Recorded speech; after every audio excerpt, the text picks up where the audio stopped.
Hello everyone, and welcome to my Days of Our Lives official channel. I hope everyone is having a wonderful day. Before we begin, please hit the subscribe button and give this video a thumbs up. Chanel delivers joyful news as a dire situation looms and Chad rages at Everett/Bobby as Chanel and Abe sit by a sleeping Paulina's side. Kayla enters her sanitarium room. The thyroidectomy was a success, and grounded on follow-up tests, Paulina's recovery is progressing as hoped. Still, due to the scar tissue from the heart attack, she'll have a long road to recovery and may need a heart transplant. Abe catches a faltering Chanel. Paulina wakes up wondering what's going on. Johnny finds EJ working on Demera business in the living room. He's surprised as Nicole wanders in and also learns that Holly is home as well. After he catches EJ and Nicole up on Paulina's health condition, he tells them he and Chanel got married. EJ playfully caricatures Johnny for not inviting them to the marriage, but he sees how important Chanel improves his life and that they round each other. He gives his blessing. EJ assumes they'll move into a sect in the house, while Nicole muses they'll come digital gadabouts. Johnny says they haven't indeed had a chance to talk about it, but he feels like they'll want a place of their own. Further days Jekyll and Hyde plot. Jada casts a sideways regard while holding a train in the Salem PD interrogation room. Upon getting called in, Everett meets Chad in the interrogation room. Before Everett can tell Chad about Bobby, Jada enters to bandy the tried murder of Lucas Horton. A stupefied Everett sensations over the story not getting blurted. "You suppose you re the only one who can keep a secret?" Jada snarks. Only a select group of people knew of Lucas' position. Which means someone gave it up, and they determined to find out who. Chad insists they had nothing to do with it, declaring Lucas was Abigail's uncle. Why would he put his family at threat? Jada pointedly looks at Everett and says, "Some people don't view family the way most of us do." Chad cocks a brow. Everett affirms they would no way betray Lucas, who handed them with precious information. As Jada farther questions them, Chad picks up on her hostility toward Everett. Further, is Quantum Leap ending? Jada coolly sits across the interrogation room table from Chad and Everett. Jada asks why they visited Clyde in Statesville. Everett explains it was part of their composition on the medicine trade. Jada mocks Woodward and Bernstein. Chad assures her he only wants pain and anguish for his woman's killer. Jada gets that, but wonders about Everett's connection to the felon. In fact, it's hard to tell who he has a connection to these days, Mr. Stein. Everett insists his only interest in Clyde is as an intelligencer. Everett's word means nothing to Jada.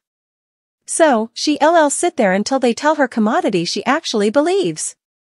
Visiting a slow Holly in her room, Johnny tells her it hasn't been the same around there without her.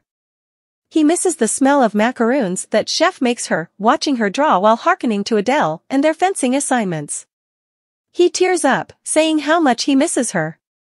He promises to be back to visit soon. Further, the character who could save 9-11's Bobby and Athena at the sanitarium, Kayla sends Chanel to get some ice chips and also leaves Abe and Paulina alone.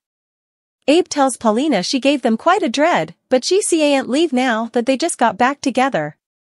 Paulina assures him no bone is leaving anyone. "I love you to the moon and back, Abe Carver." Still, she needs him to promise he'll take care of her girls if commodity happens. He promises, but he knows she'll be there for them and for their children. And he'll be right by her side. After Jada leaves the interrogation room to make some phone calls, Chad wonders why she's coming after Everett so hard. Everett fills him in on Bobby while defending himself. Chad furiously yells that he doesn't believe a word he says. He's been lying since he came to Salem. Chad blames Everett for ruining his relationship with Stephanie, but Everett retorts Chad did that all on his own. Jada returns as Chad enthusiasms. Jada releases them, but advises they not leave city. Chad departs. Further days leading men in Playgirl. Chad angrily leans over the interrogation room office towards a worried Everett. Everett apologizes to Jada for not flashing back them being together, but his words mean nothing to Jada. She just wishes she could stop flashing back how great effects were when they first met at a planter's request. He authentically wants to make effects right and tells her about his remedy. He wants to flash back. All she wants is to forget. Let's stopgap, one of us gets what we want. Further, Deidre Hall warns of John's slippery pitch. Johnny finds a teary-eyed Chanel at the hospital coffee station. She tells him about Paulina and falls into his arms. "I can't lose her," she sobs. Johnny assures her whatever happens, Paulina has their support.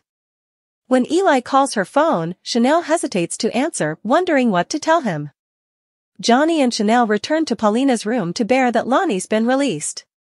Holly's riddle. After waking up, Kristen and Alex trade advice. Days of Our Lives reveal that Nicole DiMera and EJ DiMera will wake up to some amazing news. In their bedroom, EJ and Nicole will hear Holly Jonas on the Examiner and realize she's recaptured knowledge. Of course, that'll lead to some happy moments for Nicole and EJ as they rush into a confused Holly's bedroom, where she'll have questions about what's going on. Days spoilers say Holly will get updates on the coma she's been stuck in, so she's in for a shock. Still, EJ and Nicole won't want to overwhelm Holly with too important information on Wednesday's DOL occasion, so she'll remain in the dark on how she landed in that slow state for now. As for EJ, he'll also hear to Sarah Horton make a passionate defense speech as she pushes for Xander Cook's release.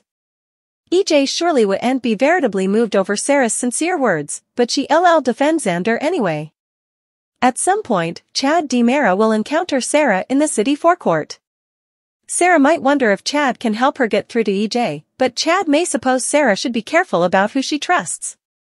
Still, his view will no doubt be told by all the Everett Lynch aka Bobby Stein drama, if that's the station Chad takes. Chad was stunned to hear about Everett's identity extremity and will console Stephanie Johnson over it on Wednesday's DOL occasion. Days spoilers say Stephanie will be an emotional wreck since she was really starting to fall hard for Everett again. Now Stephanie doesn't know what to believe, so she may deteriorate in Chad's arms as she tries to make sense of all this. Over with Teresa Donovan and Brady Black, they'll reflect on Tate Black's recent outburst. Brady and Teresa will be hopeless to patch effects up with Tate, who easily isn't doing great at the halfway house. Other Days spoilers say Kristen DiMera will meet up with Alex Kyriakis for a strategy session. Since Alex and Kristen are colluding together, they'll check in and get a lousy progress report on both sides. Maybe Kristen and Alex will be suitable to change some tips on how to get their separate relationship pretensions back on track. Days of Our Lives spoilers say Alex won't give up on a future with Teresa, and Kristen may not give up on a future with Brady either. In the tumultuous world of Salem, a shocking paragraph unfolds as Chanel delivers joyous news that stands in stark discrepancy to the dire situation brewing on the horizon. The city, habituated to the eclipse and inflow of libelous affairs, braces itself for a rollercoaster of feelings as Chanel becomes the precursor of both joy and impending chaos. Against the background of a dire situation that casts murk over the community, Chanel's disclosure becomes a shaft of sun. With a beaming smile, she shares news that could potentially hoist spirits and fit an evanescent respite from the prevailing pressure. The shocking paragraph navigates the delicate balance between happiness and impending fermentation, creating a narrative pressure that leaves observers gripped with expectation. As the joyous news permeates Salem, a dire situation unfurls, hanging to shatter the fragile peace. The cleaner piece's kidney, known for its partiality for dramatic twists, excels in lacing moments of festivity with the impending storm. Chanel's advertisement becomes a bittersweet disclosure, leaving the residers of Salem oscillating between stopgap and apprehension.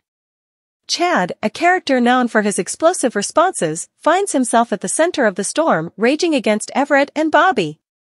The shocking paragraph takes a dramatic turn as Chad's feelings boil over, unleashing an alluvion of fury that echoes through the city.